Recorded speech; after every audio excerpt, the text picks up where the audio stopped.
Much like Procyon are catching a bit of a shell shock at the beginning of this map. They've seen better days for sure.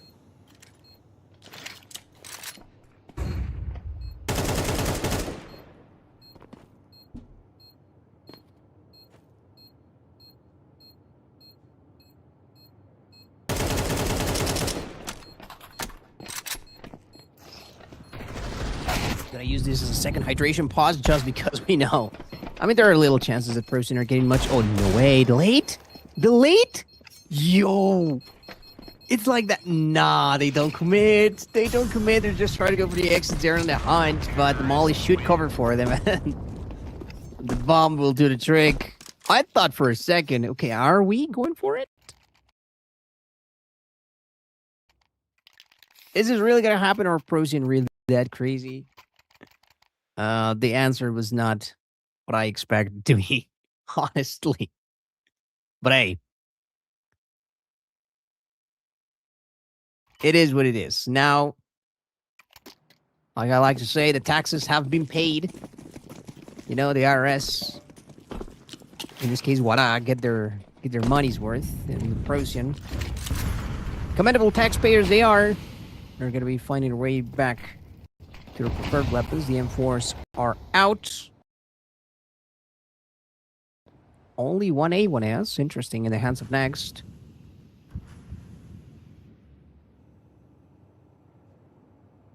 He's going to be playing indoors here. Interesting.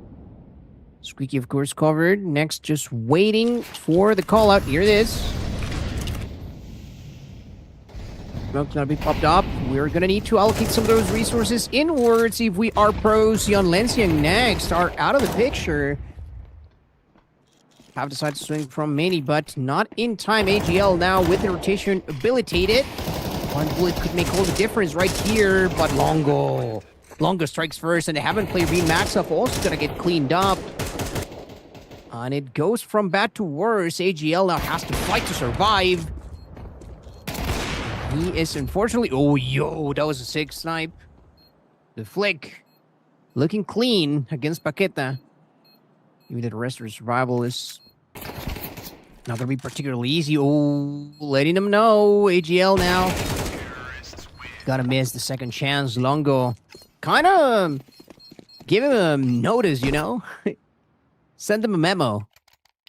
Sent a memo his way, but I think it got a little late. Of course, under the pressure of the situation, a bit tougher to make things happen. Procyon,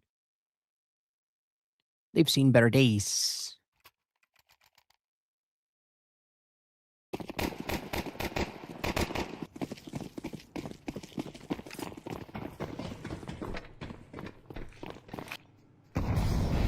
Yeah, forcing out the scout once again. A couple of MP9s. What can we cook up with this?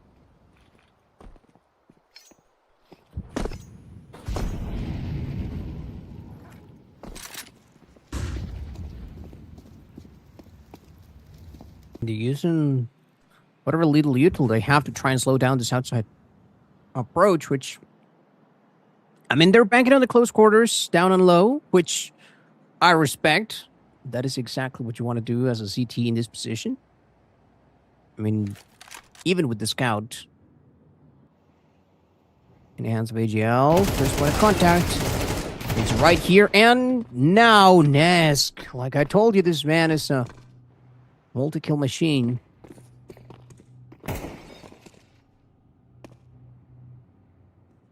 Nine and 1 hard carrying for the squad, Mr. Nesk. Like I said, this is not necessarily the best of looks for Procyon in this map, particularly. As soon as I saw Nuke, I was like, I'm a bit concerned. It's not like what I have had much of a better time over here, but they're definitely having a lot more fun. And if this is how their tier rounds are going, this is looking very promising. Once again, harping back on the fact that there has already been a couple of times in which they faced off a couple of maps, and again, considering the fact that Procyon was looking dominant, I think this is boding very well for the cause of the Brazilian squad, because I mean, I think low-key need this map, number one. Seems like they've been working on their nuke, and it's been paying off, at least at the very beginning. Ooh, next, about to get a grass on. I like this, but a little too wide. Yup. Wide and close shall do the trick.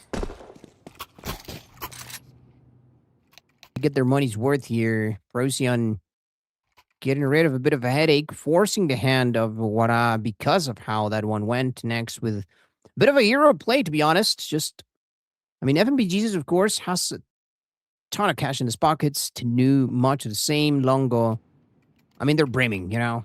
It's not like they're lacking in money. First tactical being called here by Procyon. And this is like, okay, guys, it's been a wake-up call. 5 rounds is enough for us to give away. Let's try and get the ball rolling. Let's see what they decide here. Of course, they're going to be talking in Spanish amongst themselves. I cannot make an Argentinian accent. I apologize, but, you know, I would try. I imagine, like, okay, ¿qué vamos a hacer? ¿A dónde vamos? That's not an Argentinian accent, by the way. It is not. ¿A dónde indeed? Okay, nice setup. All gonna slow down. Smoke comes through. No swings quite yet. Force it up at a crate. That's pristine position for Pap to make some big damage. Circling back to cover for control. Gonna see nothing there. However, first point of contact, Lenzi shuts down the secret player. At least, what was looking at like a promising start to new and FNB Jesus turned into absolute chaos. FNB Jesus, of course, from Mini, you have to be extra careful if your Lenzi decides to swing at the worst possible timing. The Molly was also going to cover that. It was a pretty much checkmate situation, finally. Bit of retaliation, but the clock is ticking against Procyon now.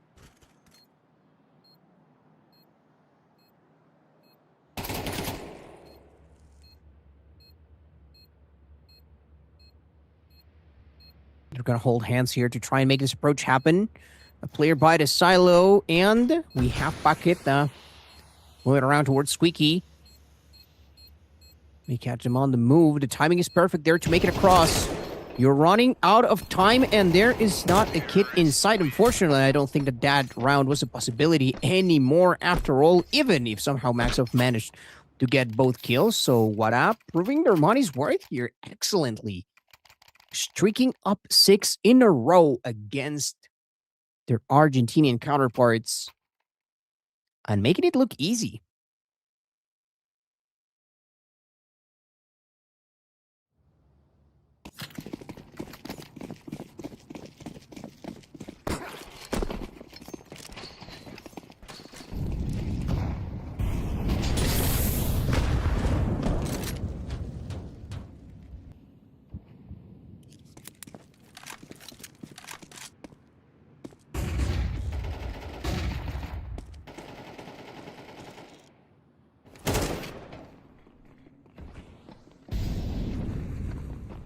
Such good control of the bends here.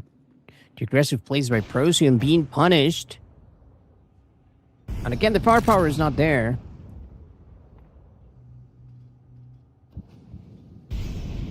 Once more, Procyon going to try to hold hands to make this ramp approach work, but I doubt that they will get much else. Maybe Longo loses his life because he's already low in health, but Lance feels much like a guarantee, and look at that. They only leave 1 player behind. Have actually going to catch Longo. That is big. Trying to get the retreat, but the timing is barely working out in the favor of Procyon there.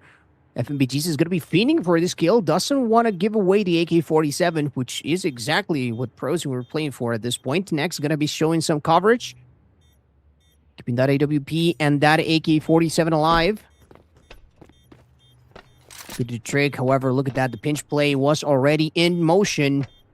FNB Jesus will be coming from the rear as well. Pav and Lenzi have to...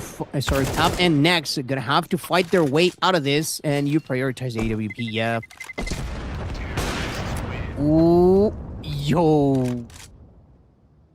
A little too close for comfort, but Pav manages to survive. However, what I've got 7 already. This is looking to be a faster deal, and quite a turnaround this would be if what I managed to make it.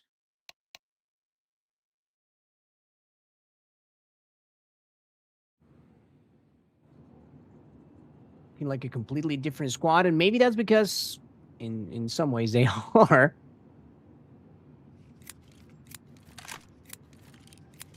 Seen the addition of Longo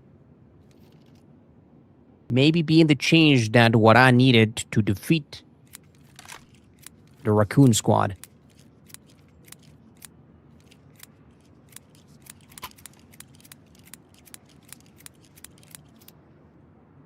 Mind you that I expect this. This, by the way, same roster that faced off against what I had previous time. Like I said, the only change that we've seen is Longo now going to be playing for Guara. But maybe sometimes chemistry works like that, you know?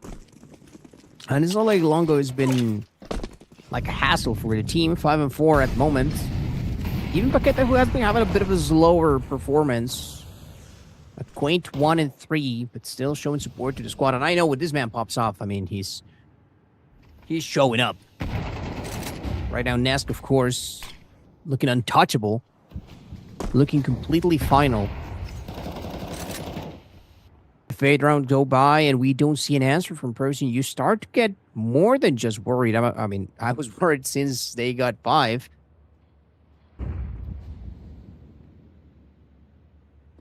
Just been in this blender.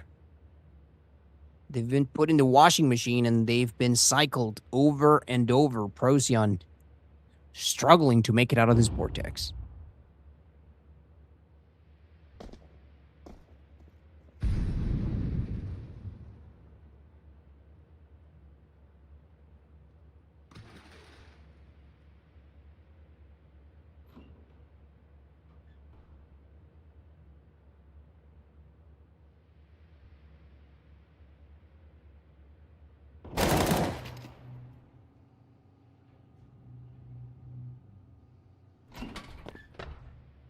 And see it again.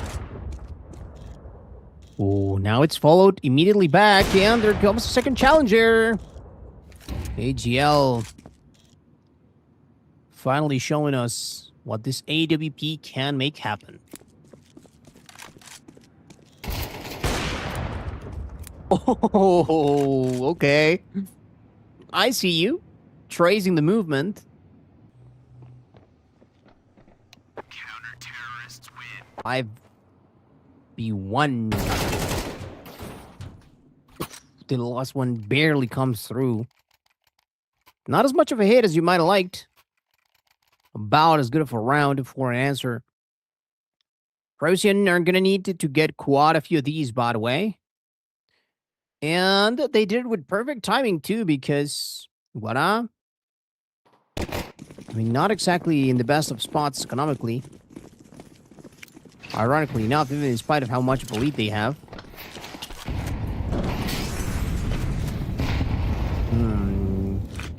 Expecting a fast approach towards Squeaky, that does not end up happening.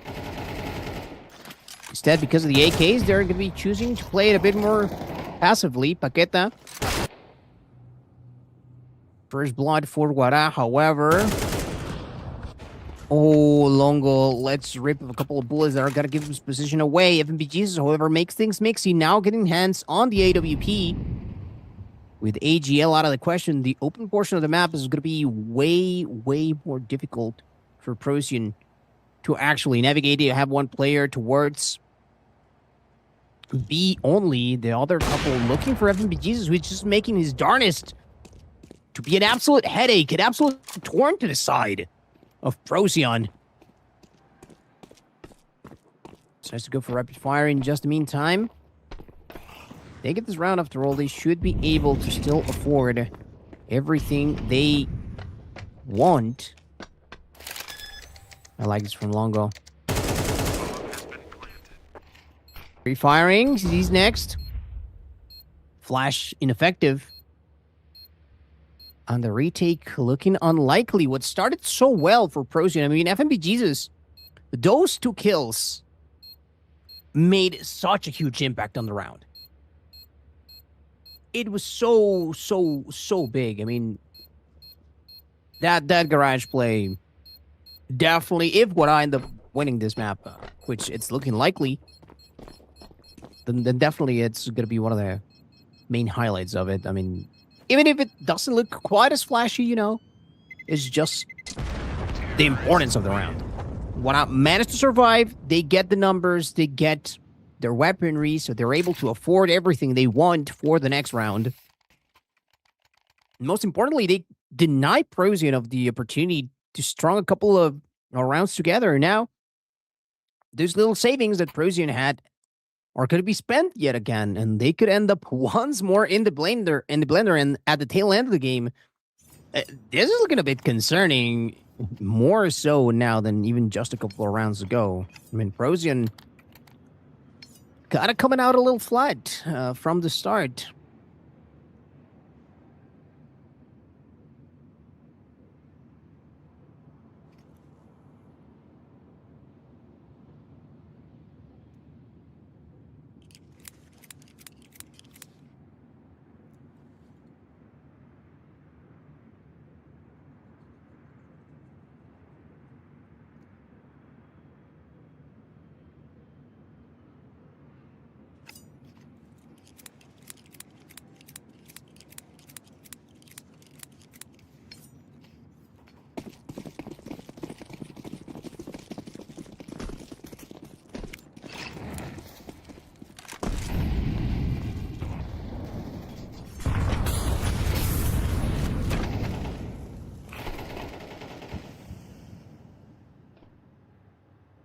Just a tiny bit of damage so far.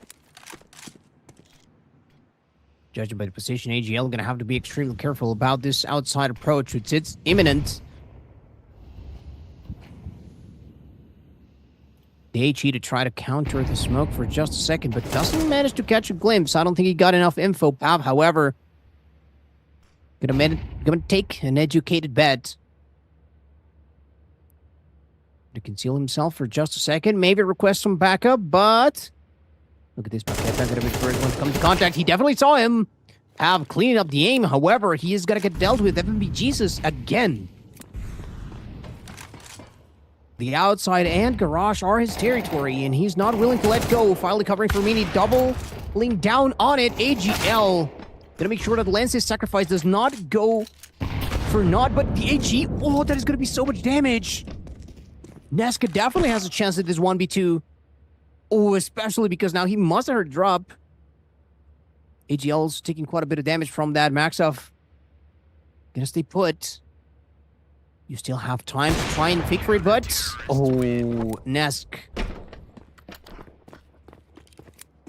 tries to vehemently come in from Mini, and that is not gonna work out. Procyon can only get a couple more rounds, and this first half has been going by so fast.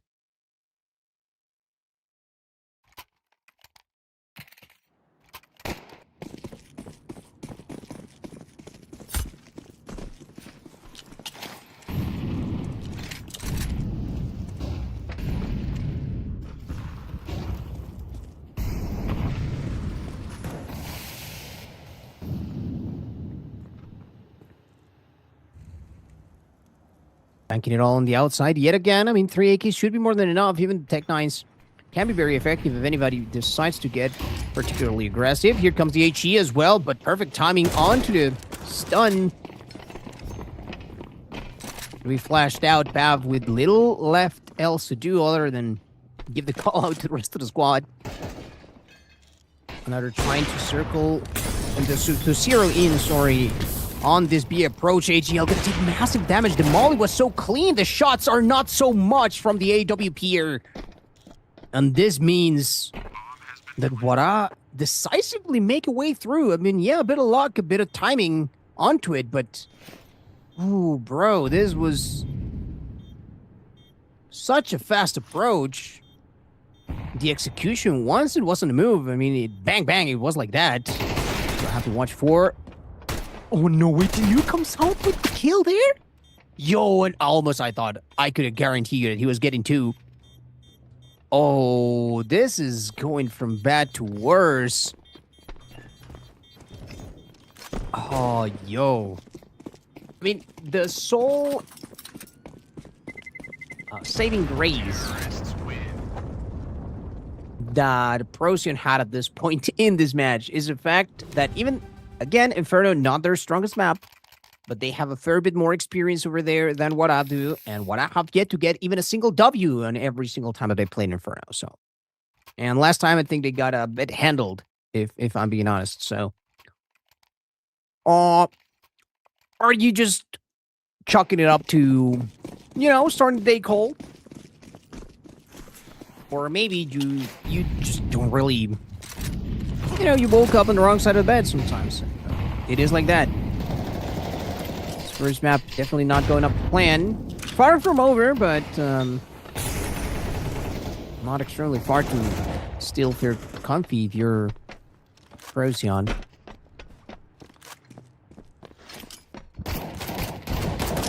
It just feels so much more impactful for the side of the T's. However, finally, an overwhelming advantage. No way, Nesk still gets that Lindsay. Kisses the round goodbye. Good night. Sends him packing. That was a big W because that's now going to allow Nesk to rendezvous with Paqueta. There's more than enough time to work out something. And oh, yo, 1 for 1. Not the trade they were looking for. The FAMAS shall do the trick. So much damage already to try to clean up. It wasn't even a problem. However, los argentinos not looking so clean at the moment. And this was on T, by the way. GUARA. This was a nasty showing.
Oh, coming out of the gate swinging.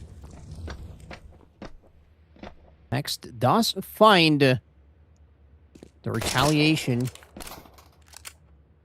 Takes aim, but they gotta decide to back down. Take a second to reload, to take a breather, to set up this rotation. A la rampa nos vamos.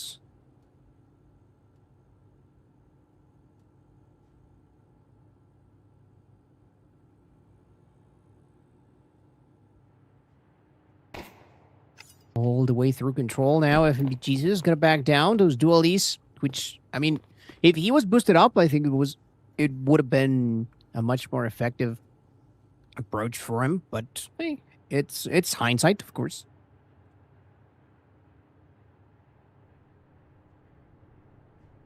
Is there any way for Procyon to try and bounce back into this? 40 seconds left on the clock.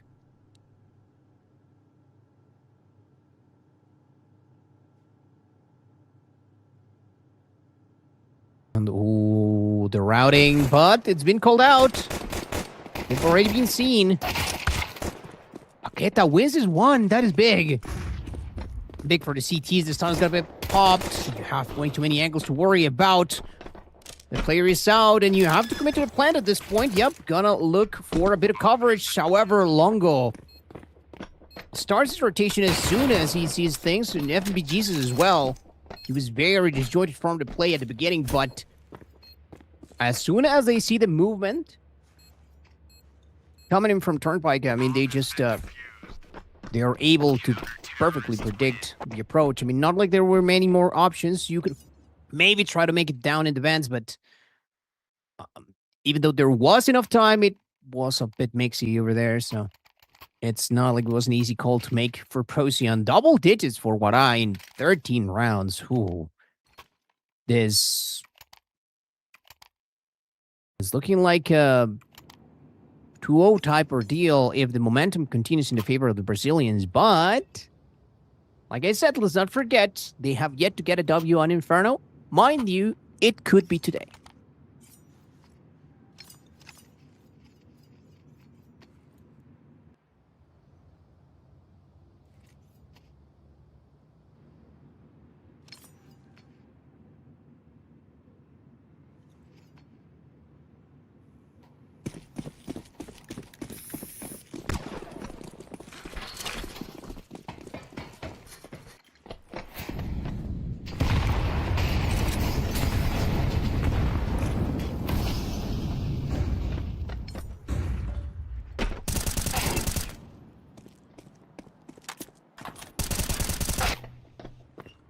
Oh. That's going to hurt, but Maxoff, nonetheless, manages to cross through. He does have a bit of backup. Up top, AGL. Taking quite a few shots. Those are going to be exchanged. He comes into contact, AGL. Deletes Nesk. These are some clean deagle shots. Now we focus down and low. AGL going to try to swoop in with the MP9. Maxoff, good defensive efforts out of him. FNB Jesus is in the sight. FNB Jesus is gonna fall. And this means that Procyon have got yet another one. This last three are gonna be the most difficult rounds to get, apparently. Especially if they give away some momentum towards Procyon. Also, taking a look at the economy. This is gonna be just a couple of rounds before GUARA can actually amount something to find an answer.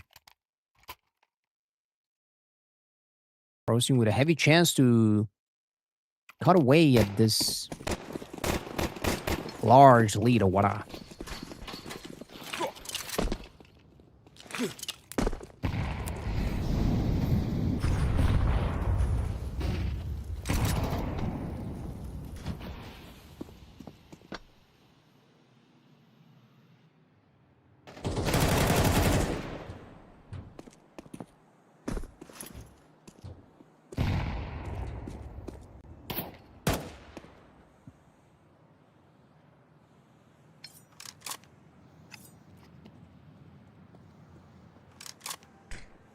Gone before the storm. They stayed concealed.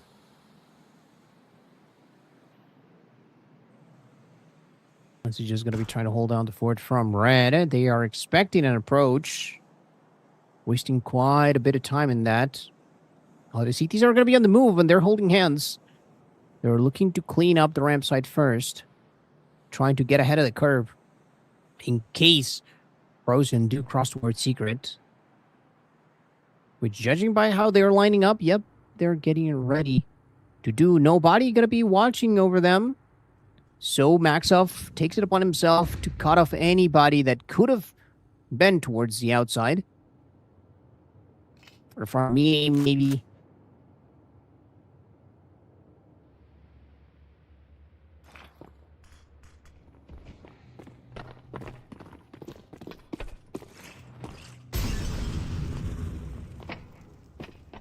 Here it comes, Procyon.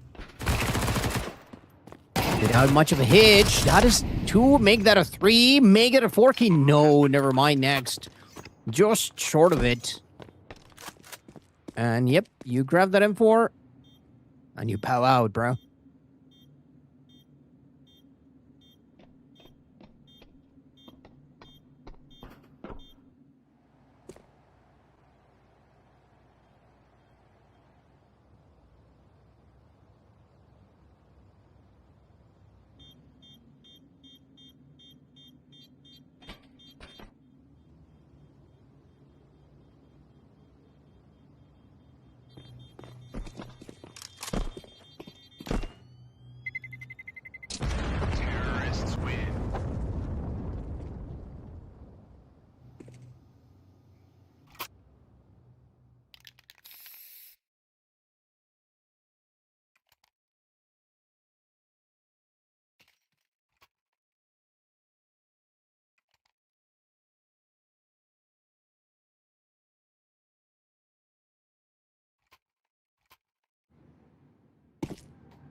Yep, to be expected.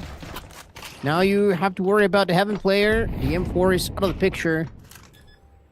There goes most of the firepower that GUARA did have. Oh, like I always like to say, I become a believer until it's 8 to 10, you know? At that point, I say like, okay, there's a chance for this to happen.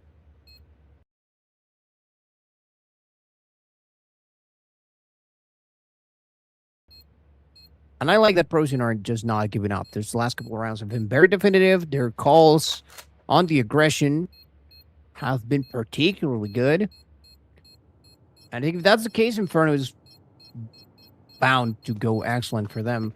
Which, I mean, it could go both ways, of course. Depending on how this first map goes. Yeah, they're taking every single avenue. Yeah. Oh, Longo at least catches Pav. At least something.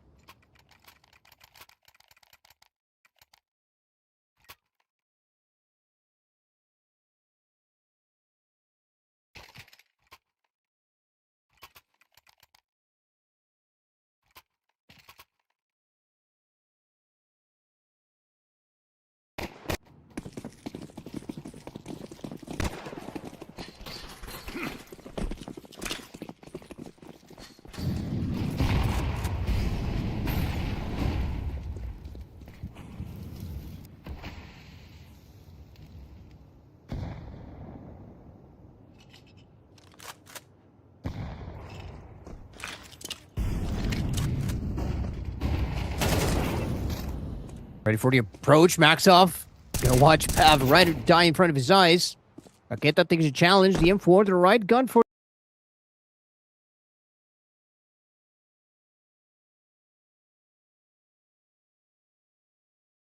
the occasion, get a side to drop. Instead, play a bit more flexible. More boots on the ground. Paqueta, finally, getting rid of his issue.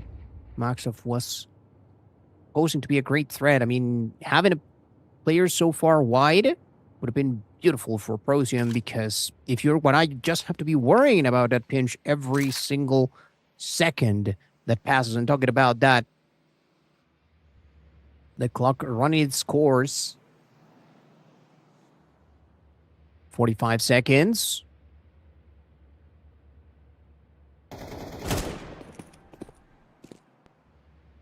Trying to shoot as a squad here. Moving together. Oh, they're about to fall into Longo's trap, though. And on the off angle, goes for the heady here.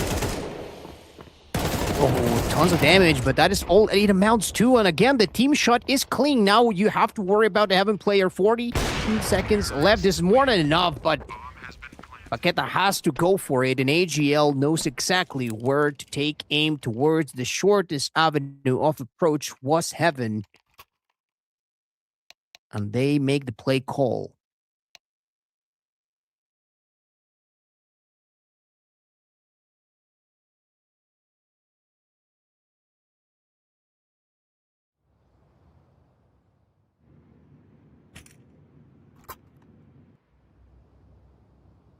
Three more to go if you are Procyon, just to catch up to the enemy.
We should be back on track here.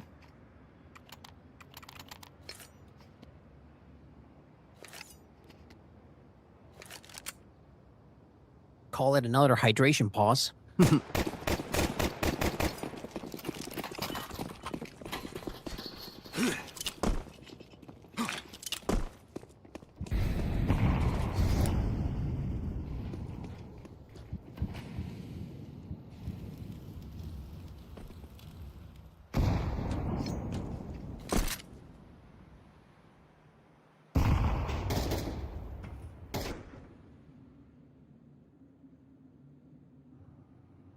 This one should go without further complication for Procyon. Longo. I mean, he might be able to squeeze a frag or two if the circumstances lend himself for that. I'm gonna rely on a molly here. No extra damage. Only a little bit. Only the one. Only the 1 point. Hab does use to try and keep the enemy on check. They're trying to flush out the CTs. And they're being successful in doing so, Procyon. They are men on a mission.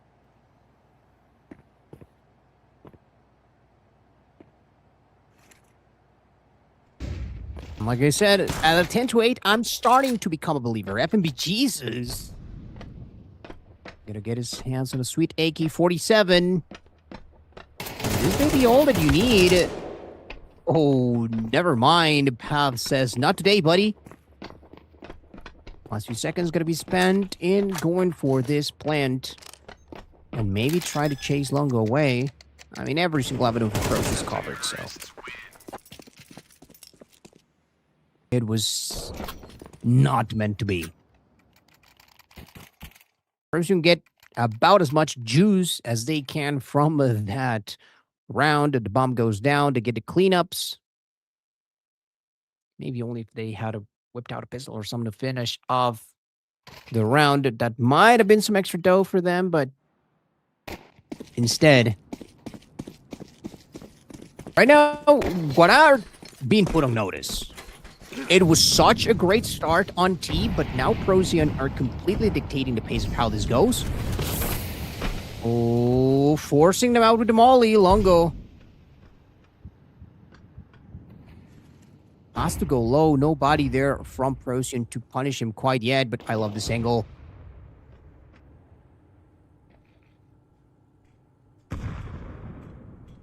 AGL looking to set up. Trying to make it across. Just some prediction shots coming in from GUARA. Paqueta strikes first. That is big.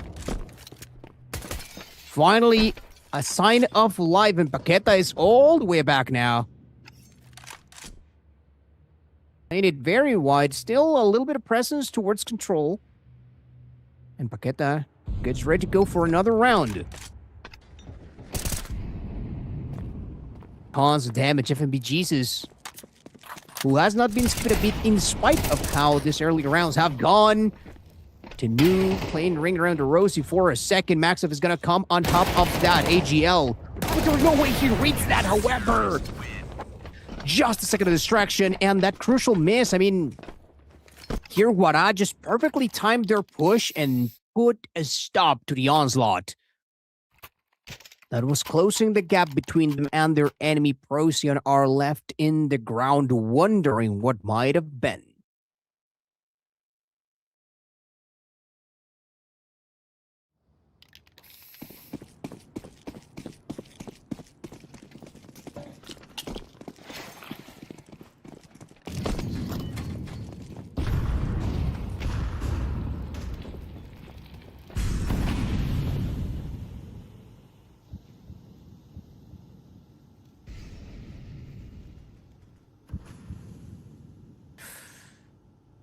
Take deep breaths, deep breaths.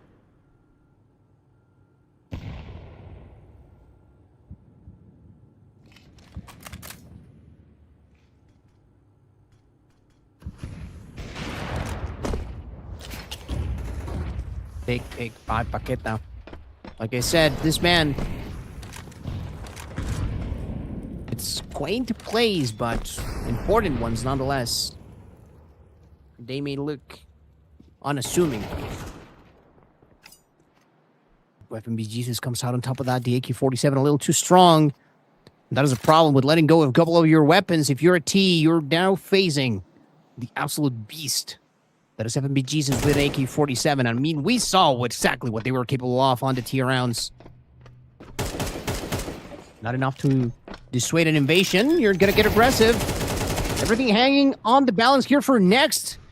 And that is going to cause them to lose AGL. Finally, Maxov gets a bit of retaliation, but he's already lost a little too much. And even with the timing that is... with time, sorry, that is left. A little harder that he can do. Can you even try to force it out? I mean, you have to be extremely cautious. Player coming from the low squeaky. You have to make it out. 12 seconds left. And Paqueta catches timing onto that. Oh, that loss by next was so big. And GUARA are on the brink of claiming map number 1. Procyon did kind of wake up at the tail end, but they were asleep for the large majority of their CT efforts, and that just cost them too much.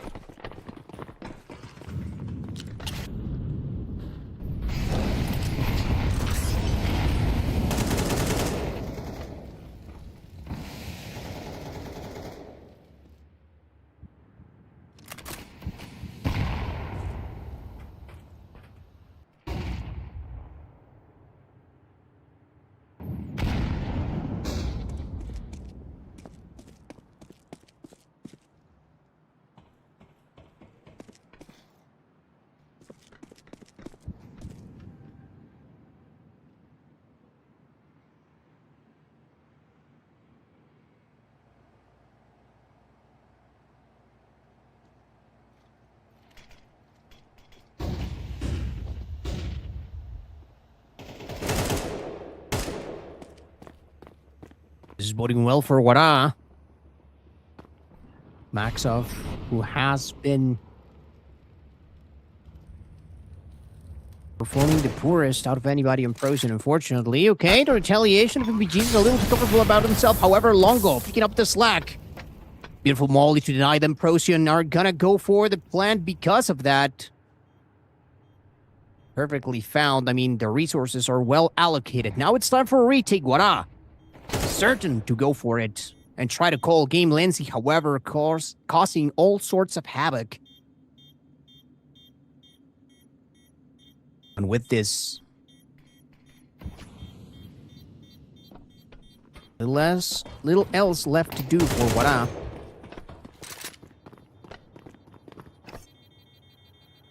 And they're gonna go exactly where towards to get aggressive.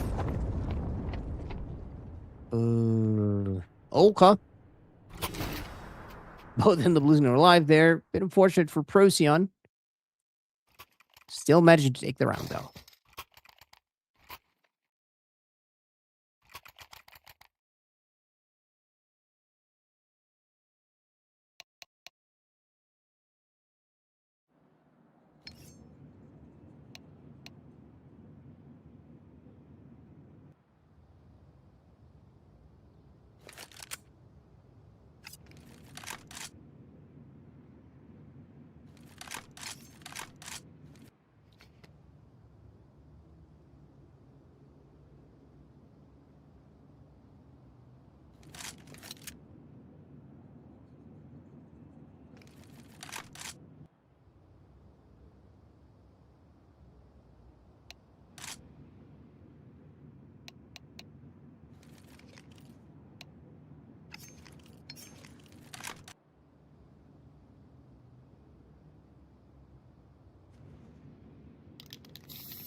Looking for this final push. But get denied last round. Are gonna have to do with the molly. Max of the first one to lose his life. Longo goes for a Chal again and gonna win it. Ooh, next also pays the ultimate price. 3-5 at the moment. The player by red about to be covered by the AWP. This could be their undoing. FMBGs is also in position to strike. AGL gonna have to try and make something happen here towards the inside of the hut. To even try to clear a path towards, say, they can't finagle something out of it. Of course, FMBGs could fast make his way towards heaven in case he's needed. Get to place it wide. Pav is gonna get him first. A death that they could afford, but one that they certainly didn't want to give away anyway.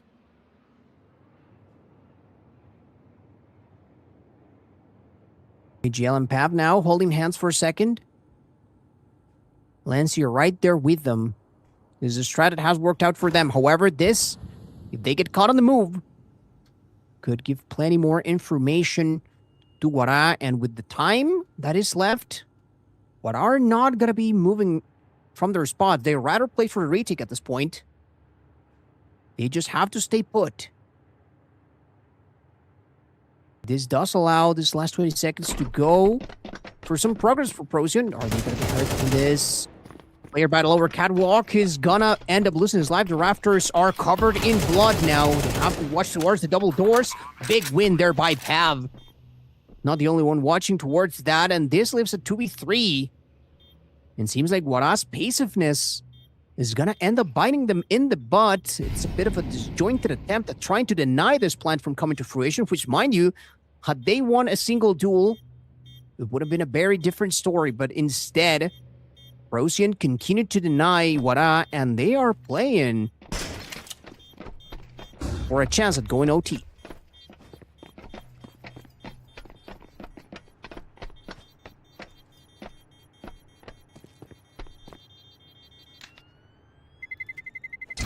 Terrorists win.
I hear high fives and fist bumps. That must mean we are nearly ready to go live for map 2. If BetBoom want to go through in this tournament 3-0 and not drop a series before they get through to playoffs, they might have to play deep into the night. We are already deep into the night. It is 1:22 a.m. in Beijing time, which I believe is the time zone we use for Guangzhou. Guangzhou. I'll get it right first time one day.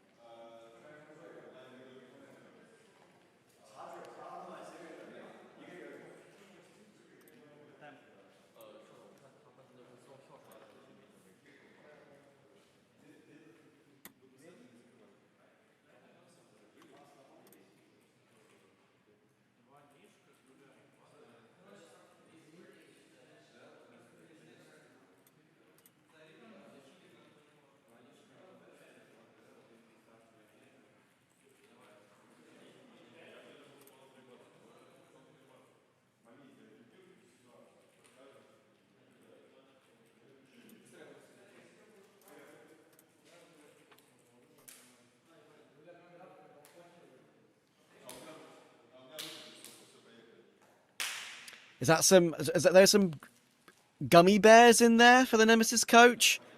That looks... I'm craving gummy bears. Crazy. Some sweets, maybe.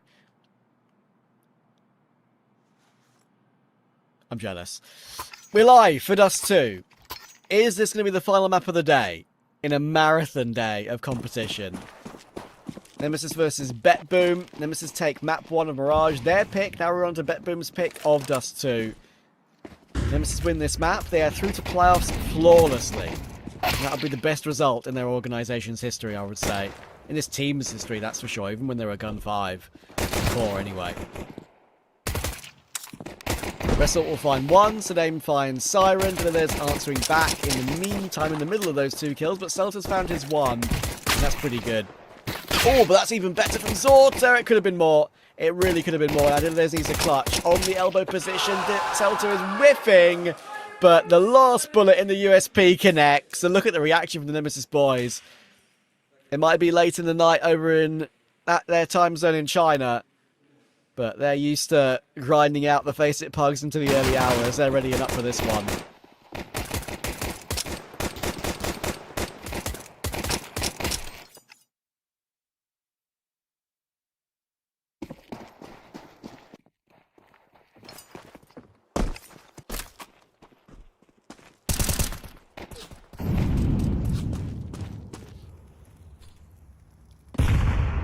No force for BetBoom. Zorti already removed.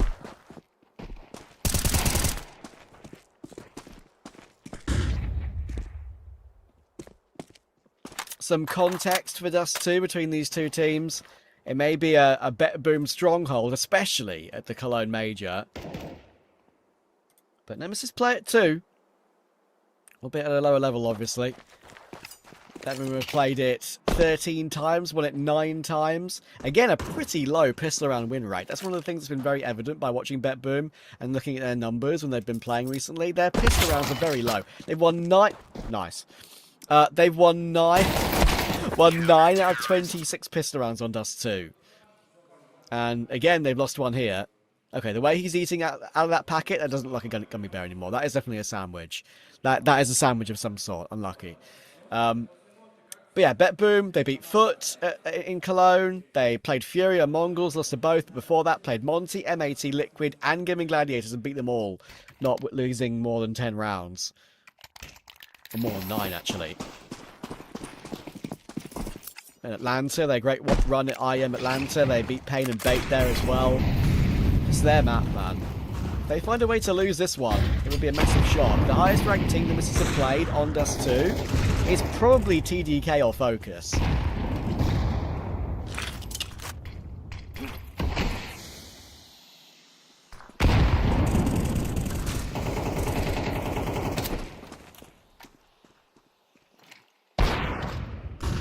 saved in the middle. Boomich tries to make his way out, so they probably would have got that kill anyway, but I think he will stop him before he even gets out the door.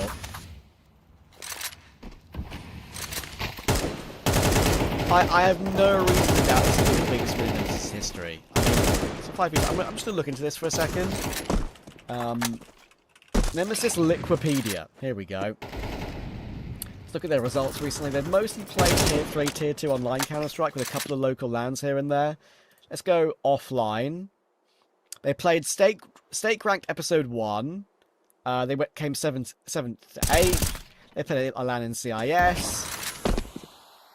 That was a 3rd place. They won Meta Cup Season 4. That was earlier in February. So against very easy teams to beat. The Kazakh scene, I think. Yeah, I have absolutely no doubt this will be the best win in their career. In the organisation's existence, anyway. With this particular lineup. I now know how to crown it if they win. Easy.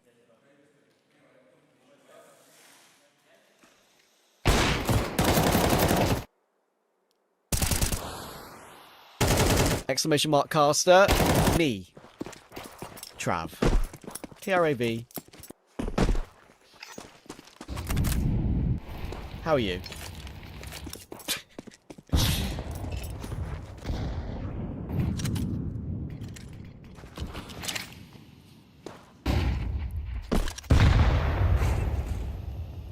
Oh, Zorty needed that one.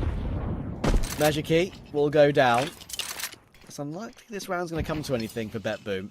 This is their half buy. But any damage is welcome, especially when it's Magic Key going down with the AWP.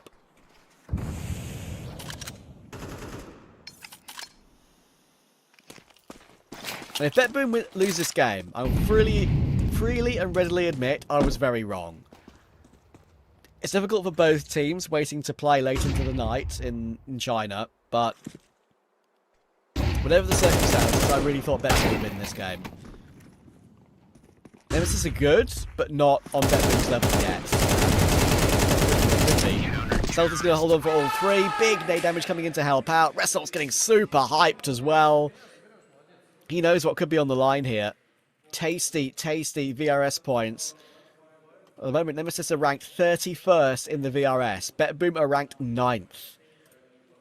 If Nemesis win this game, they'd go up 5 places to 26th in the world, and more chance to do more damage in the playoffs in Guangzhou.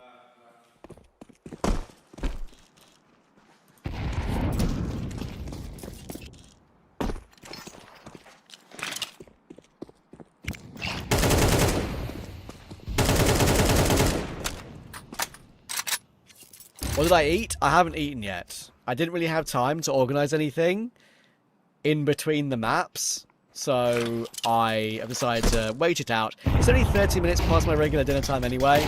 I'll figure it out when the series is done. Whatever. All good. But right now, it's not all good for BetBoom. They need something in this opening gun round for them. Absolute necessity to find some progress here, and Zorta's given them an opening pick onto Celta. Celta does occasionally have these matches. If any of you guys in chat are regular Nemesis watchers in Tier 3 or Tier 2, you'll know that Celta, he's not the best track record, but he occasionally has these games where he pops off. For BetBoom's sake, they'll be hoping it's not one of these. Actually, he gets one, somehow still alive, but Siren finally takes him down. Saddam CT will play around the site a little bit. Russell has pushed through B. BetBoom not going too aggressive on this. Oh, the jump from Zorta is so dangerous there. Manager managed to creep his way out middle, though, and somehow he bypassed Result. That's kind of unfortunate timing. Result sees 2, and now he's taken Magnajez. You should not be over-peeking from sight. 19 HP, probably no issue. He's going to rotate over to long immediately. Kit is available, but it's being watched now. And there we go. So, no risk this time. The clutches will not be forgotten for BetBoom. The clutches they lost on Mirage, the Magic Key 1v2 on the A-bomb site, the Texi 1v3 with the Deagle. That's the highlight reel clutch of the day.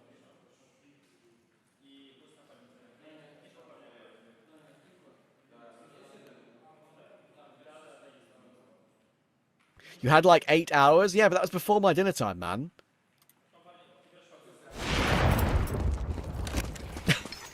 It helps me to eat more on time. He says it helps me to eat more on time when he's going to be like an hour over, but whatever.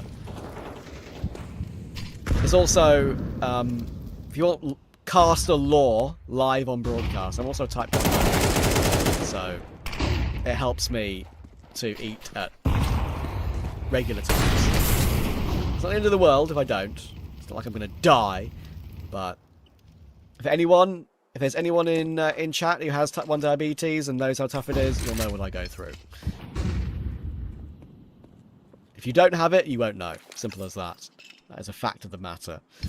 If there are any fellow T1Ders in chat, then big hug. Result will go down to Zorta early. Another opening pick for Zorta, by the way. He's really trying to put Bet Boom on his back in this map and getting consistent opening kills.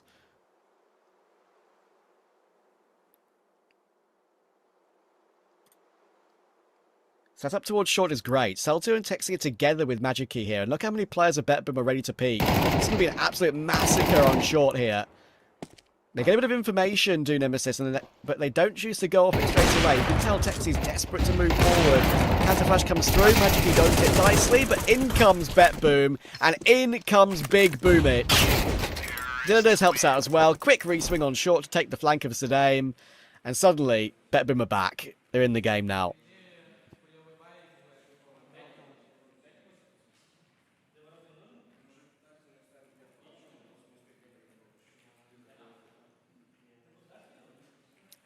There's no way I've just read type 6-7 diabetes. You guys suck. I appreciate your company today. You are my company. You're my light.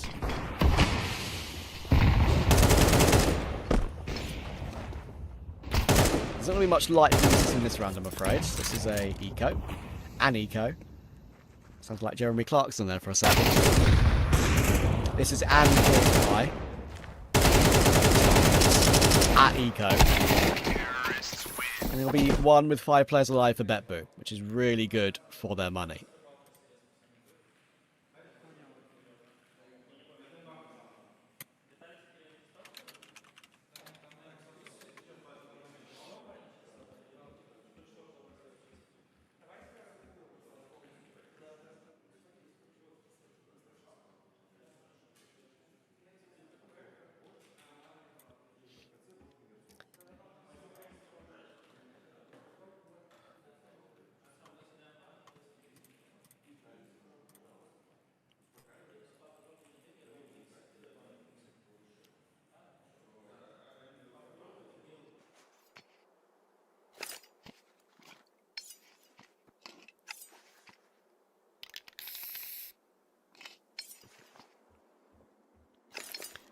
Who is Jeremy Claxon? Says Chase Coxey in chat.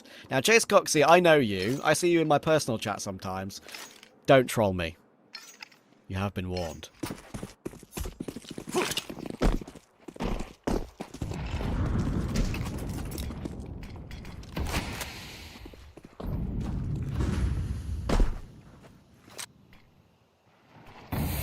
Bit of aggression from Texi on short, with Wrestle playing close mid doors, and like they want to try and go for something together.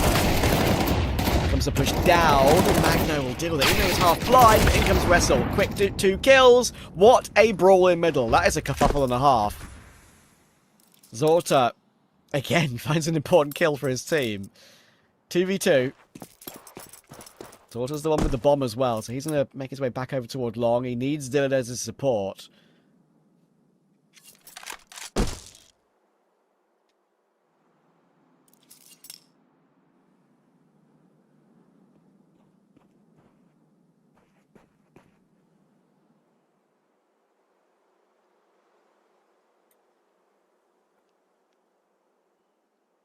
And Nemesis have chosen just to stick where they are. Around B, lower tunnel. BetBoom don't know that the A side of the map is totally clear right now. There is a smoke with the cross as well. They don't need to throw the bomb across or risk anything like a jump. So, Oh, we shouldn't be peeking ahead of that, Dillardez. That was dangerous. But he does, and he wins the duel. Fair enough.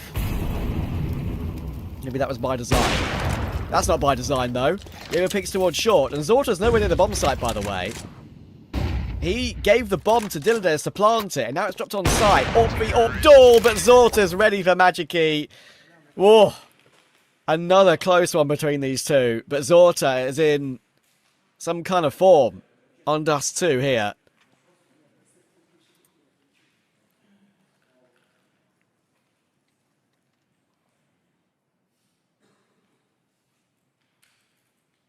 Who is the caster? Jeremy Clarkson. Yeah, there you go. There's the correct answer.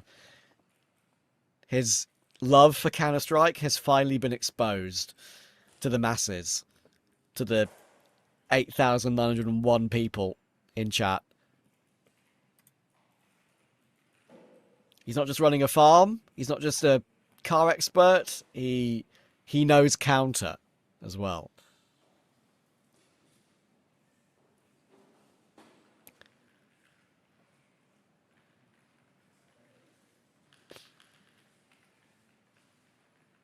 I hope Dillardez is okay.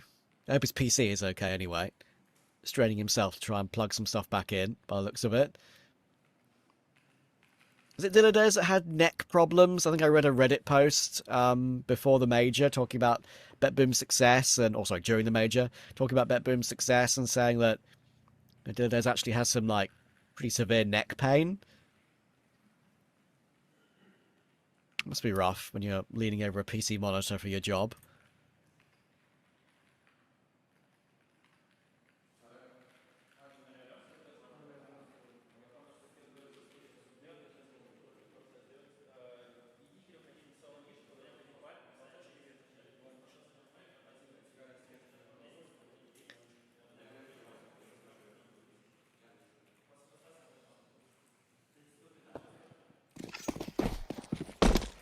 Guys, stop worrying about me. It's fine. I've had oat bars and protein bars throughout the day. Lemon and ginger tea. I've had vocal zone tablets. I've done everything possible. Okay. I'll survive. It's one day. Maybe. Tomorrow, that's right. I'm back tomorrow, Beijing time. Nearly 2 AM over there. Bimich finds Celta. Gives them space to work in toward the A-bomb site. Should be a pretty comfortable take here. There's a Deagle that's about to jump up on U-box, which he's wary about, but the rifle does the right thing with Siren to hold the cross. There's Zorta. Being a bit flashy with it right now. And then Saddam's in that smoke. Actually finds one kill on Bimich. That's good money for Saddam. He'll take that Mac 10 frag, but Boom have turned up now. You can tell something that's a little bit different with the way they're going about things now.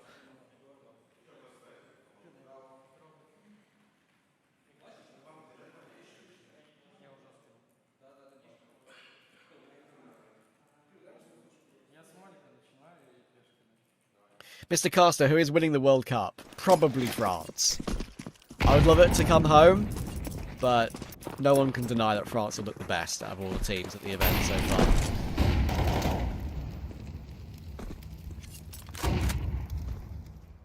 far. I am very worried about you. Don't be.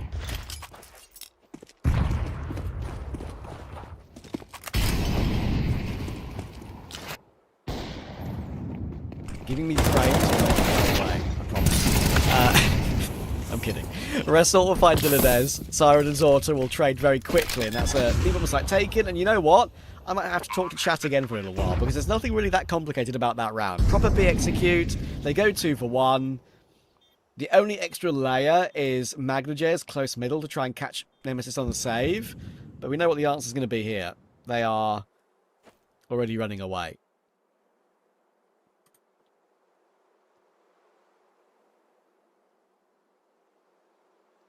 There's no way someone's just dropped my full legal name in chat. I know it's available on Liquipedia, but come on, man. Zero ball knowledge caster, GG. It's over. At least I have counter knowledge, huh? Low-key, I used to be so knowledgeable about football, like, from 2010 to 2020. Especially when I had my FIFA, years of playing FIFA and Ultimate Team. I knew everything. I have moved on from my Ultimate Team era, I'm afraid. And I blame Counter-Strike for that. It's actually quite funny. If you look at all my FIFAs over the course of my life, I'd get like 1,000 hours per year in a FIFA. Counter-Strike happened for me in 2015. Immediately, FIFA 16, FIFA 17 dropped by like half the hours. Counter-Strike is my one true love. I've come to realise. Aggression down middle. Big aggression from Texi. And honestly, Texi and Sedame have done quite well to find 2 kills there. They kind of lined up and they gave Better Boom the fights. So immediate 2 for 2. Better Boom on fire at the moment. Up to a 6-4 lead.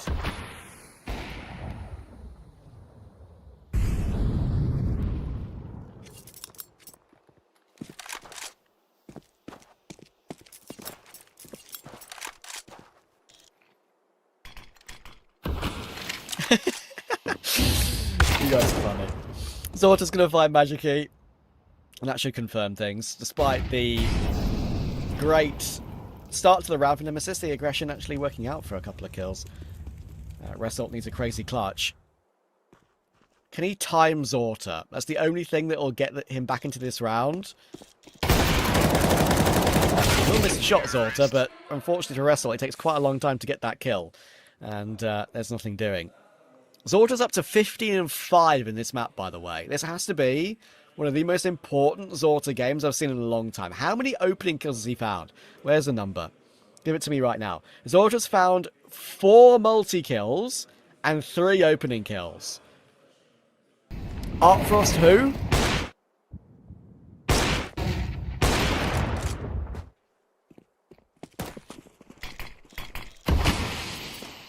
How's the game treating you? I'm currently on a 15-hour broadcast.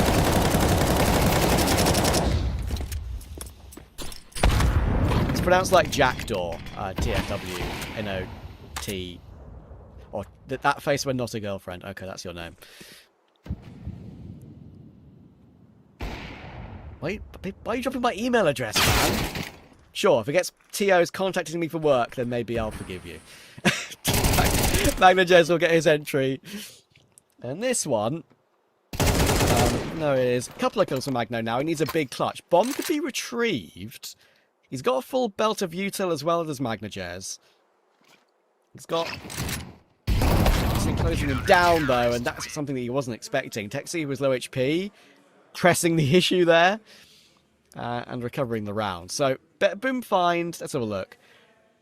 7 rounds in a row in the middle of that half when Nemesis were up 4-0, but Nemesis keep it at 7-5. 7-5 was enough for Nemesis on map 1 to win that one out in regulation even. And they do it again here. They are 1 half away from the main event playoffs in China. See you in 30 seconds or so, I hope.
We're back. Second half. Nemesis are on the edge of their best result ever as an organisation with this 5.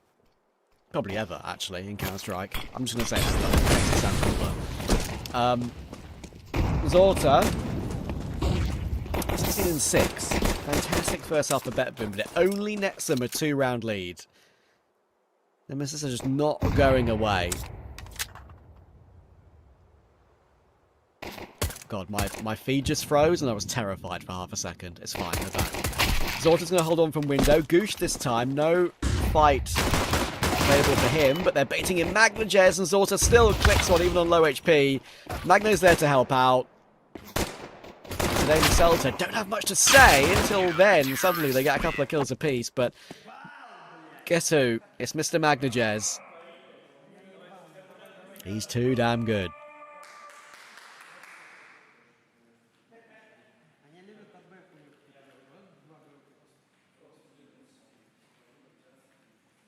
How was my trip in ATL?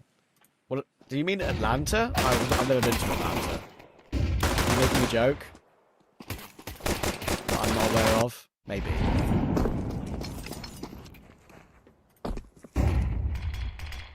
That's a great question, Toto. I'm going to have to think about that one. There's a couple of maps I remember off the top of my head, purely from how entertaining they were. Spirit vs. Red Canids at IEM Rio was a good one. Map 1.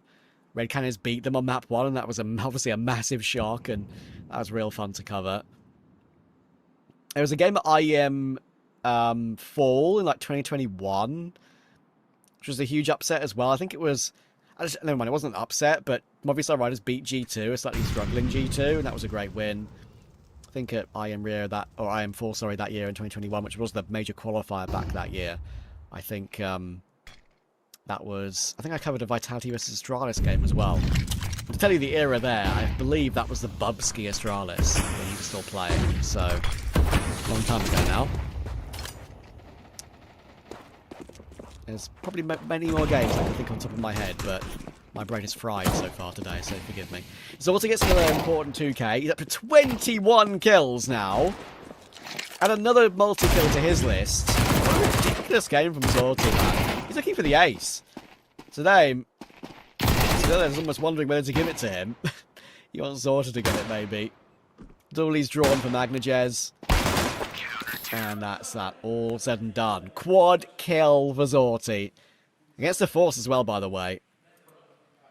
Dilladez is like, do we have to win this map? Do we have to go to a map 3? I'm tired, boss.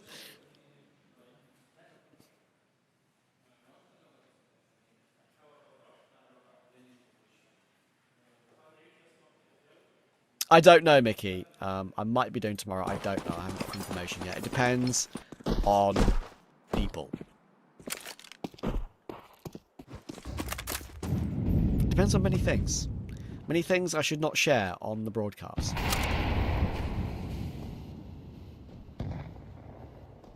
Because I'm a professional.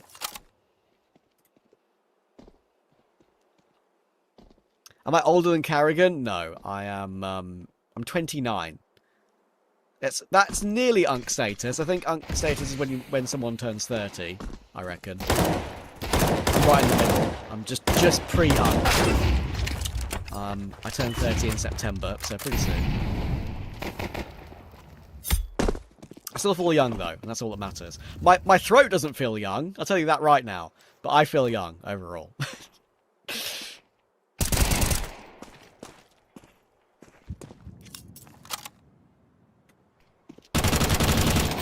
I am. This is probably a third map, you are right. Zelda's looking for some damage. That's a nice headshot onto Magnajez, but Boomich is there to trade. That's 10-5 for BetBoom. This is their favoured map. This is their map, the one they used to such good effect at the Cologne Major.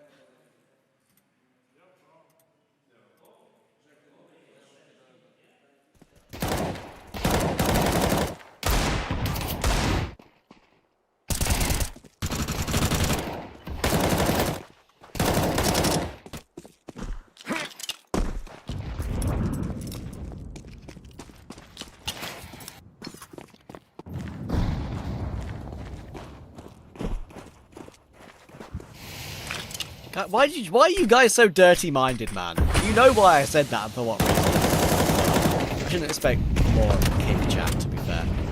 Goodness gracious. It's a very difficult question, Yoshi, which I'd have to take much time to answer. But in the future, I can. Good playing toward B for Nemesis. Just want to get them on the board on the T side. Kind of, again, pretty bog standard play, nothing too special. Just proper execute on the B-bomb site.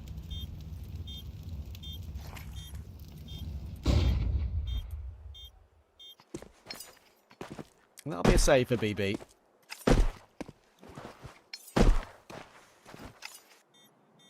It does, Bunda. It's almost like it was the day I was born. Unk is above 25. GG. GG. Terrorists win. Okay, LSR picks. It might be crazy to people who are corrupted. You've confirmed you are corrupted. There you go. I am British. I am British, born and bred.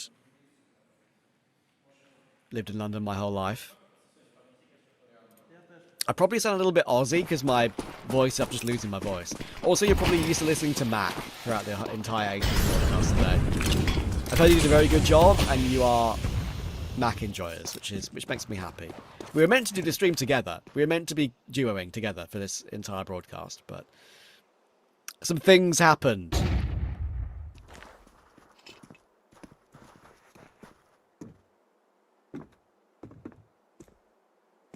My favourite team? Low-key, I love watching Foot. It might not be the best team in the world, but I love watching Foot. I think just that roster... The rumour is they're going to sign xFloud, right? I'm a big xFloud fan. I think he's very, very underrated. I would say Foot and...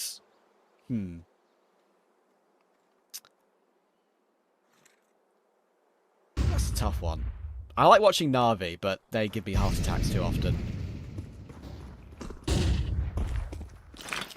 I'll say Foot and Na'Vi. Why not? It varies. I don't just want to choose anything. Zorga's going to try and hold the cross, and look at their setup for Bet Boom in this round, by the way. Look at how they were positioned in CT. That is something that Nemesis are not ready for, especially when you peek when the smoke is being blown open, / there isn't the smoke at all. Nemesis were not ready for that.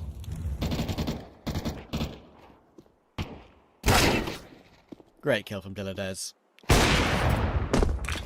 Key will find Zorti, but getting out of this one is pretty impossible. Look where Mr. Siren is. 3, 2, 1. I jumped the gun. All good. Siren takes the kill. And Betboom are well on their way to a map 3, which would be Ancient. Would have loved to have seen Cash in this veto, but unfortunately not.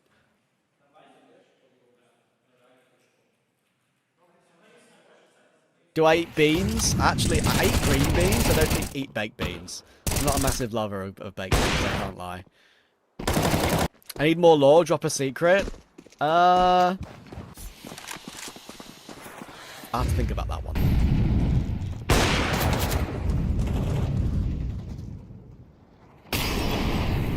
You play any other games? I play Apex Legends sometimes. And Balatro is goated to fill the time between maps. So there's a pretty decent Minecraft as well. I'm still a Minecraft enjoyer. I might be Unk, but any age can enjoy Minecraft. But I still play CS, and I play it quite a lot still. So I will not fall out of love with the best game in the world. Boomich close middle with the AK. He's got support from Magnages to peek off his contact. This could be an absolute mess. He's going to swing very late, and maybe not even swing at all, because there's a smoke middle now, and that will allow Boomich to get away.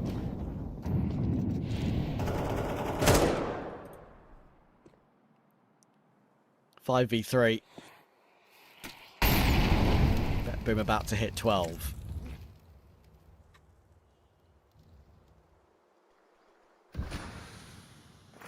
I don't eat vegetables, they are gross. GG.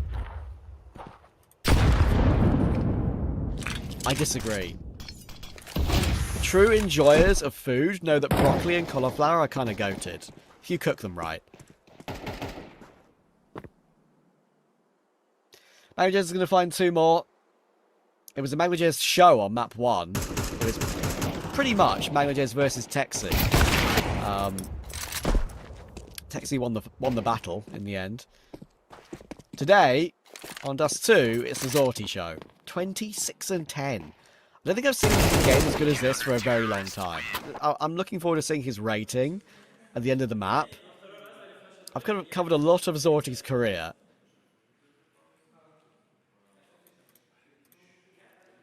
His first stint in Bet Boom that happened a while back. Forza, which was his main breakthrough with Jerry, most likely. That roster. Been 21 to 23.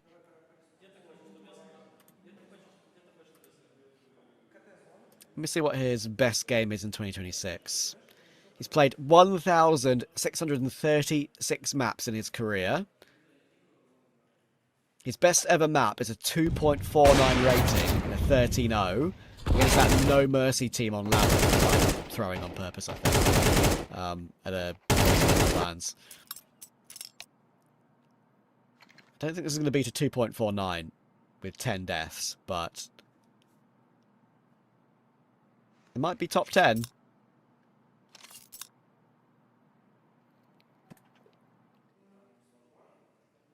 I eat crumpets, Potsy Smith. Crumpets are goated, but I don't really have that much tea. I don't have like tea. I have herbal tea, especially for my voice today. Helped a lot. But what do I think about How I Met Your Mother? Goated show. The ending isn't as bad as people say it is, in my opinion.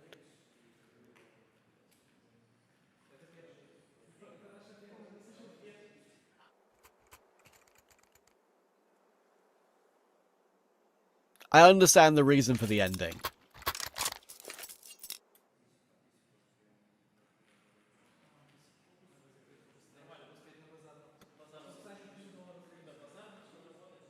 It's sad, but still.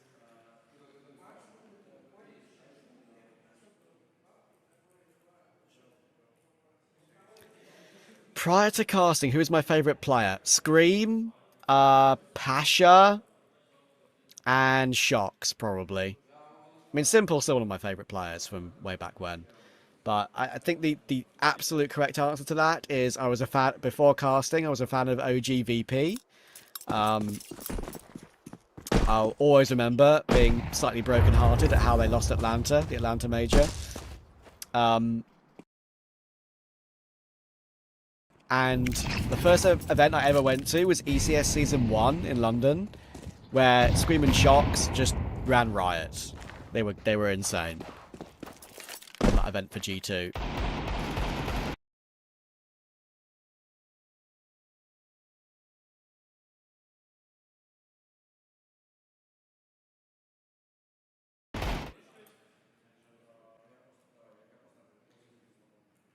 Did we freeze in game there? There's a chance we might have frozen in game because we've gone to player cams.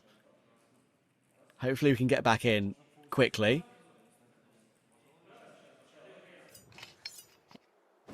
Ah yes, we got the backup. We got the backup observer, baby. I think the HUD crashed. It's all good. The backup observer is here to save us. We'll cast off the default HUD. Look, I cast on my personal stream quite a lot without a HUD. I'm used to it. Let's do it. Opening pick for Dilladez onto Sedane. You see they are encroaching back on middle as well, our Bet Boom. Wrestle's trying to make his way through with Seltzer, but in comes a spray for Magnagez. Oh, he's found 2, and Dilladez finds another as well. This is map over. Texting is a crazy clutch. 4 HP. 2 kills on 4 HP. Not bad, but bombs dropped in middle. This one's done.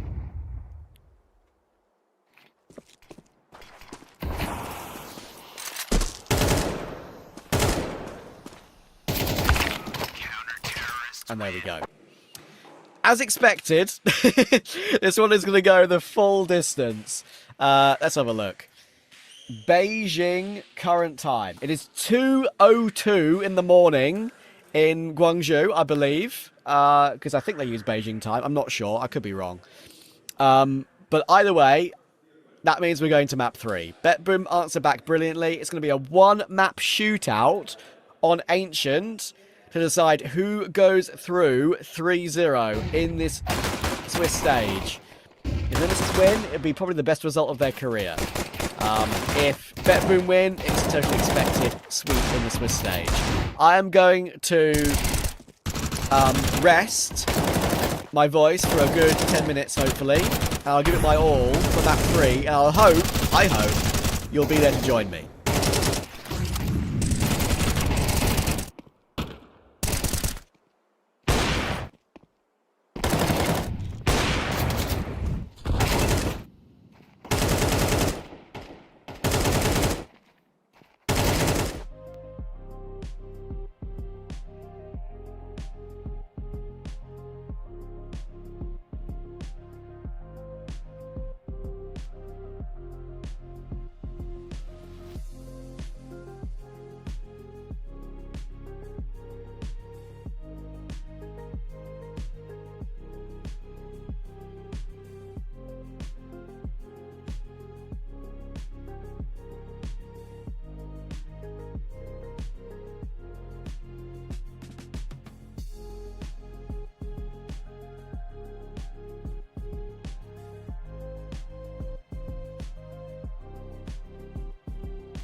And well, due to the ruling, I mean, what are gonna have to proceed with 4. Their tech time is, their tech pauses are over. So even if they're led with a couple of tacticals, that's the best they can get. I mean, we cannot slow down everything just for a player. Unfortunately, it is what it is.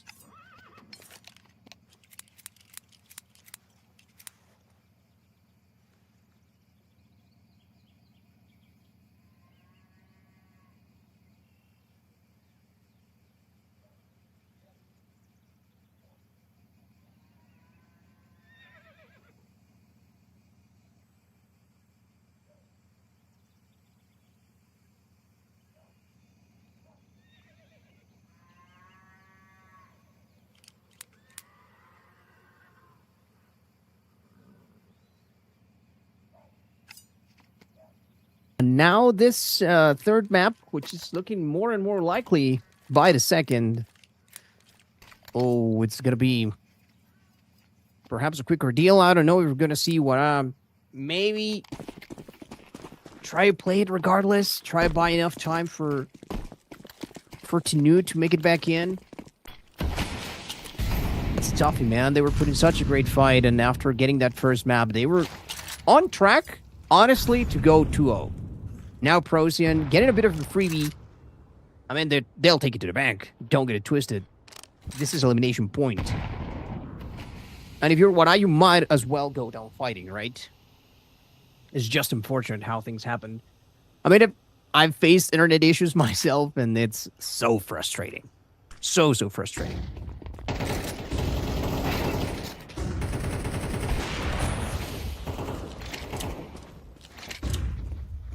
Yeah, it's just absolute domination. You're playing down a man you have way less to worry about, and it seems like, I mean, what are kind of gassed out at this point. Not that I blame him.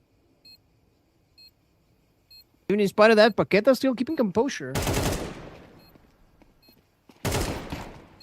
Composure, there's not that much left. Ooh, imagine. That would have been a nasty clutch. Not meant to be, but again, imagine.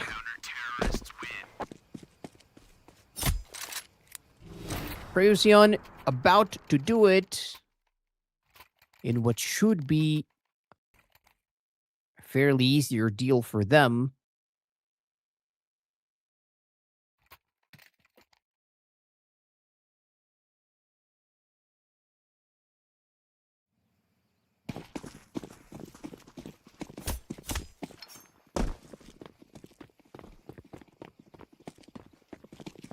Now they can absolutely afford to split themselves a bit more evenly and deal with the threat, you know, such a more flexible manner.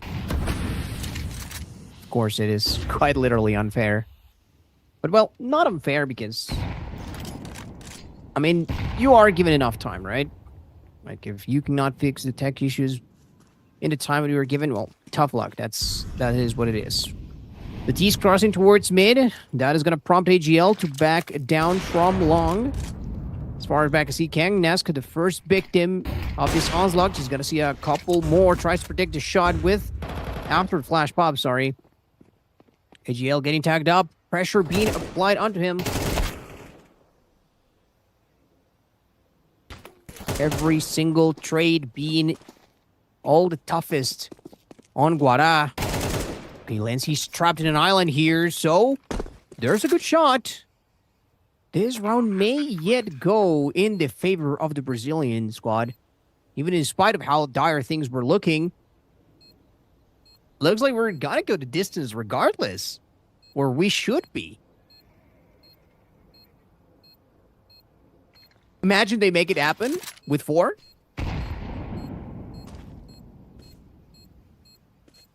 It's like watching a red card in a World Cup and you still manage to get it, you know?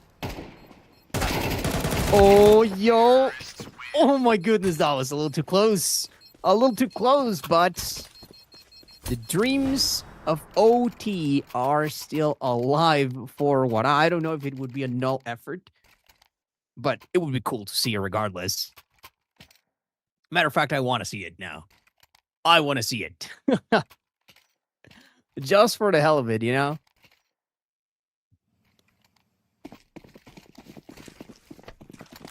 Neutrality be damned. I want this to happen.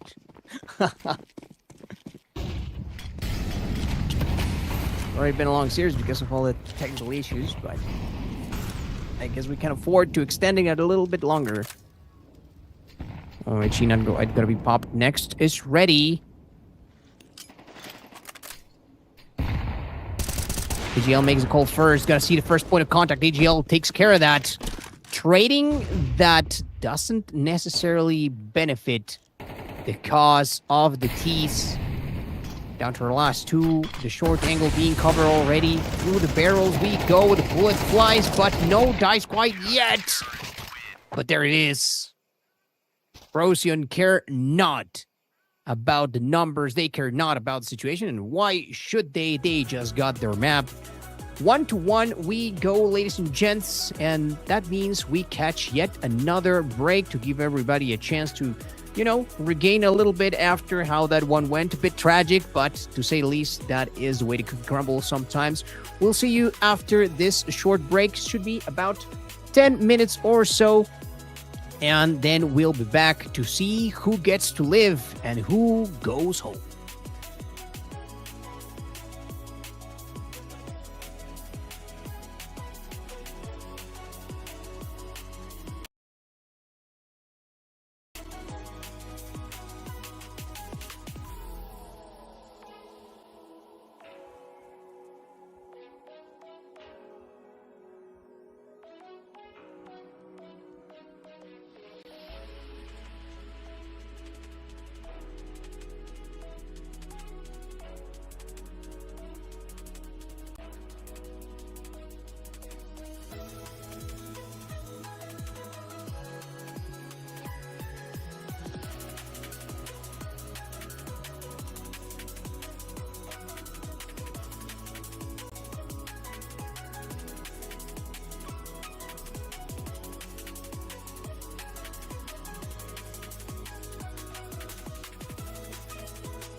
Knives out, ladies and gents. And I don't mean the movie with Daniel Craig. It's time for Dust 2, which will be our decider map. Seems like Canoe is finally back, which means we have a full 10-man lobby. Procyon, I mean, they still sweated a little bit to finish things off. Let's not forget it. Even in spite of the odds, GUARA were still able to claim one round for themselves in the 4v5. To be clear, there was like a round difference between them before the whole Canoe situation happened. So it's not like it was looking impossible from the beginning. Now, though, we'll see how things develop. Of course, they're going to get to warm up a little bit first.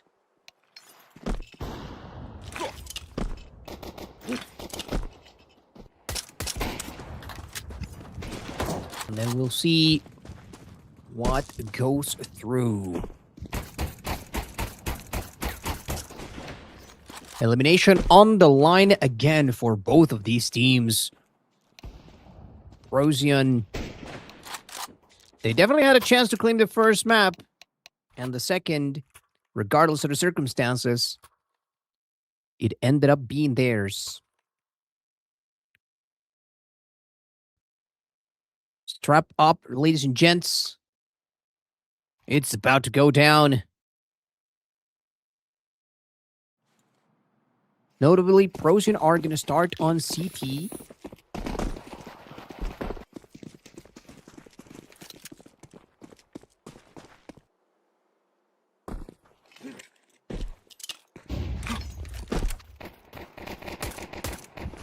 And already they are catching a couple of shots. Lency, good for 3. Lency, one more maybe?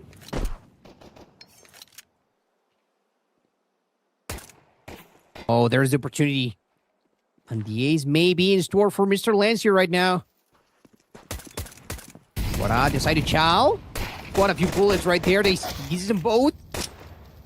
Oh, Maxov gonna steal him away from him. Maxov gonna steal away the last 2 kills, but all of that damage finally being put to rest. Procyon strike first and without mercy.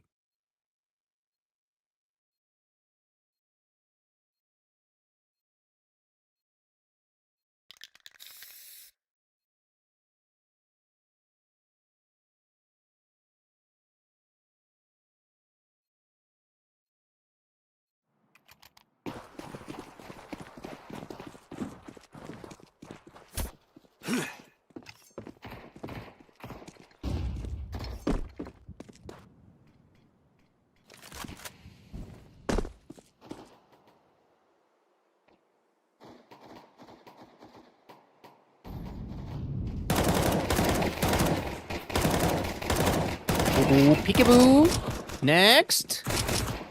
Can't get the final frag right there. Maxov gonna have to request a little bit of backup. However, it shouldn't be enough time to get this one in motion. Lency gonna cut off that opportunity, nip it in the bud.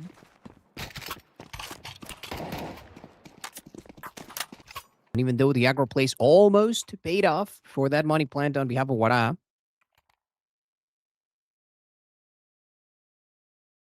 still have them through.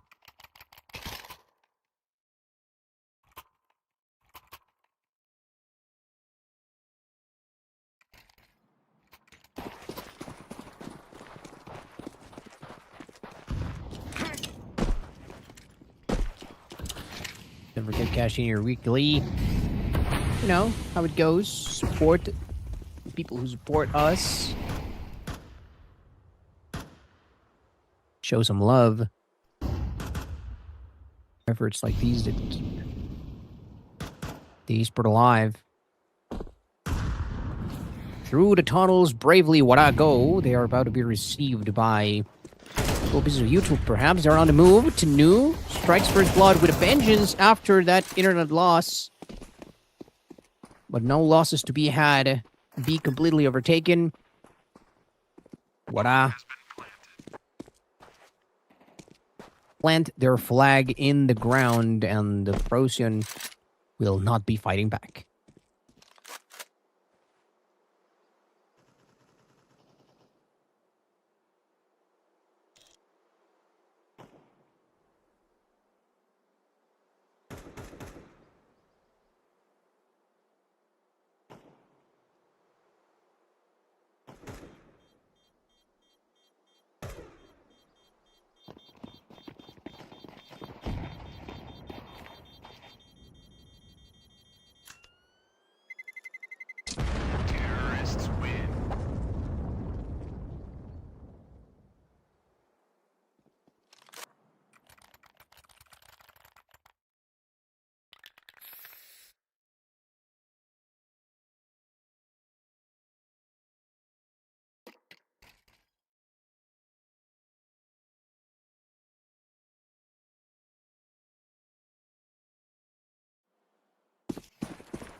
Mask just biting, trying to buy an opportunity there.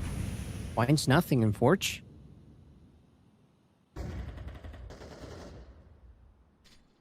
App decides to back down. Pressure coming towards Long.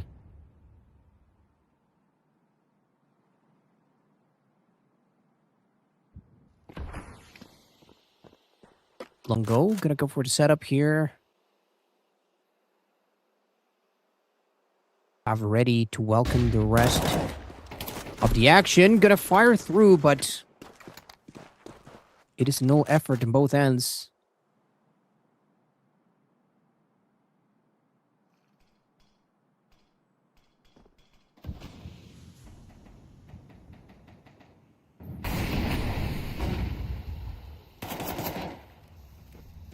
Ooh, first pick going to Tenu.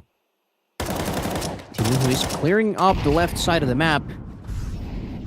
In this 45 seconds, could cause a retreat, of course. There is some coverage in the form of Lenzi. So the wrap background shouldn't be for free. And AGL with that up should have Long on lockdown, at least for a little bit. Longo, however, gonna deal with that swiftly. They expect the HE, yep. Yeah, they do. Oh, Lenzi on the flank. Lenzi good for only one. Jesus stops the bleeding before it becomes a little too tough. And even through the smoke, it doesn't really matter. The kills are here and voila. Strike the second.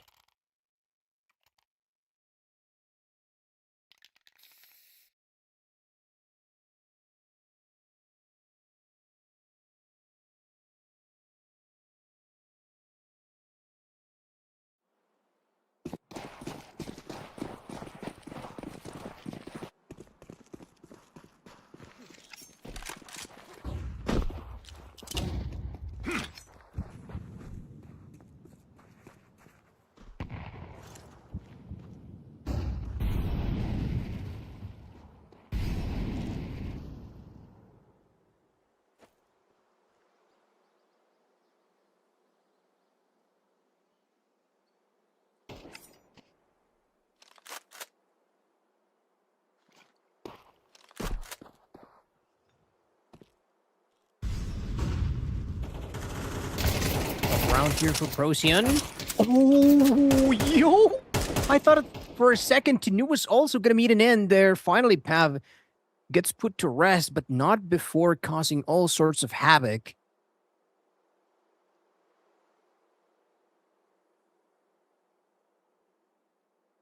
They're just trying to watch the entrance from CAD. He's about to find an opportunity to strike. Lenzi does get there first, though. Rapid fire out of commission for Procyon. For just a quick second. Maxov, no way! And they get to retreat it all. The flank play works out like a charm, and you are not able to dissuade the enemy from making it towards that AK-47. So voila, pay the ultimate price.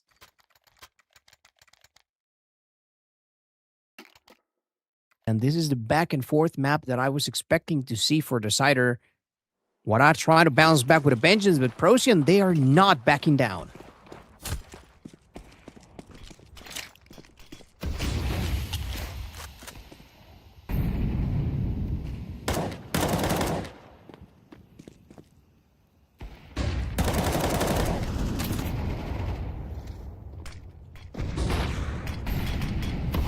Tense moments at the beginning of the round. Longo manages to keep his head on his shoulders.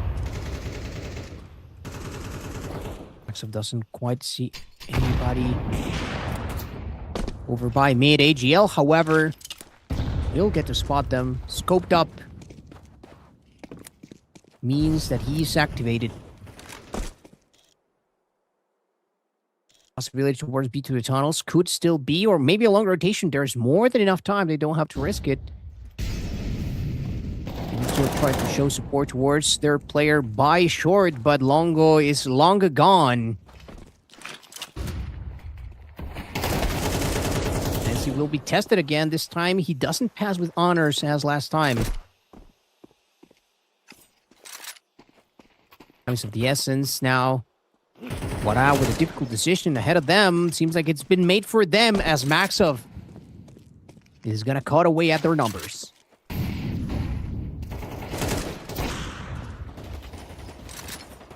Okay. Surprise, surprise, here we are, and watching across. I love this from Paqueta. Paqueta gonna call them out both, and Paqueta gonna delete. Have FMB Jesus does much of the same with AGL. And a perfectly played end of the round from GUARA. Those two frags at the 40 or so second mark were the biggest. They just allow him such flexibility, and the heads-up play to send Paqueta way back with the up to watch for the cross. If you are Procyon at that moment, you cannot afford to make a full wrap around the map. You have to take the quickest route. And even though, of course, there was still a little bit of leeway for them to maybe try to go short, try to come through the tunnels as fast as possible, they are like, no, we're trying to commit. We go down and under, and that is history. Paqueta just had to stay put. And even then, FMB Jesus could have still bought enough time for the bomb to blow up. So just an absolute perfect execution from GUARA. And again, it is toma y daca, baby. Back and forth.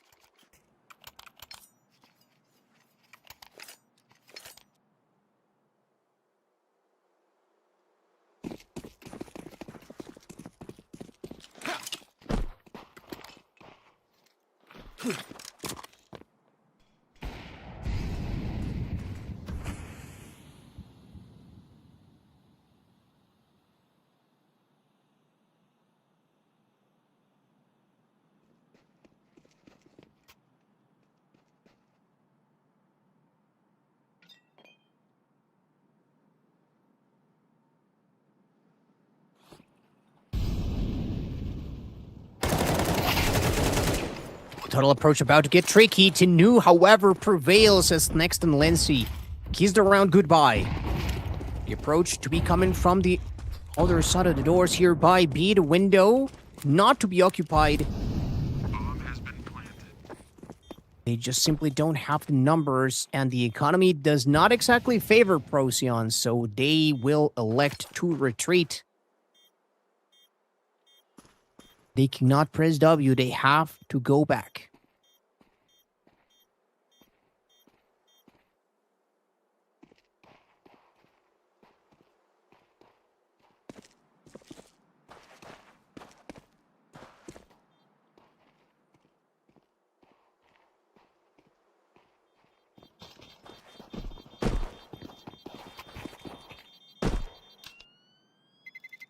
Terrorists win.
First 30 seconds gone.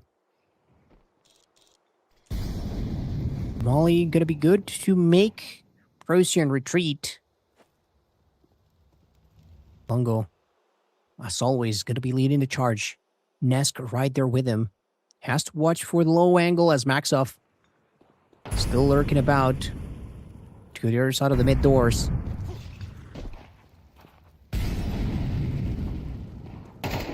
In the meantime, gonna be left kind of in an island. Procyon, this time they're heavily reinforced B, and of course we do have Lindsay with a chance maybe make something happen. Of course, let's not forget rapid fire scars and the up and up through. Oh my god. Lindsay does find one. This could be so big. However, FMVG's is not going to take a second hesitation, and he's going to go straight through. Backs up next. Out of the picture. And with a violent approach, GUARA overwhelmed their enemies. Yet another B plant that it's going to end up happening. And Procyon have little left to do. They lose their chance to put that M4A1S to good use, and much the same can be said for the op. I mean, it was bound to go towards long to try and maybe fend off a potential rush from GUARA, given the circumstances. Don't even get that frag, but it doesn't really matter. GUARA get to go ahead by 2.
Longo welcomes the challenge, sees both.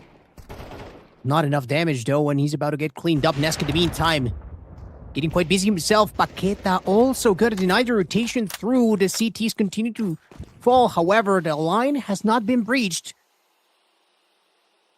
Canoe right there, but has 2 players watching him. Not enough support here because Paqueta has forced all the way back the smoke to come through to make things a bit more difficult for Canoe. Hasn't got a chance to strike. Finally, he does it. I've got to call that one out. And look at that. Paqueta manages to wrap around all the way from the other end. He blocks out the entrance from below. Let's not forget, bomb has not yet been planted. AGL has been waiting for his opportunity. Unfortunately, not able to find it through the smoke. AGL, though, playing peekaboo right now. The smoke shouldn't have that much time left. Oh, do you even trace that Paqueta? No way. Absolute precision. Coming out of the Brazilian Phenom, GUARA. Stand tallest yet again, but this time at least it was way closer. This tier rounds looking very promising for GUARA, and we've seen them time and time again. They feel so comfortable at being aggressive to their detriment sometimes, but right now it seems like all is going to plan.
Oh, massive pick there by AGL.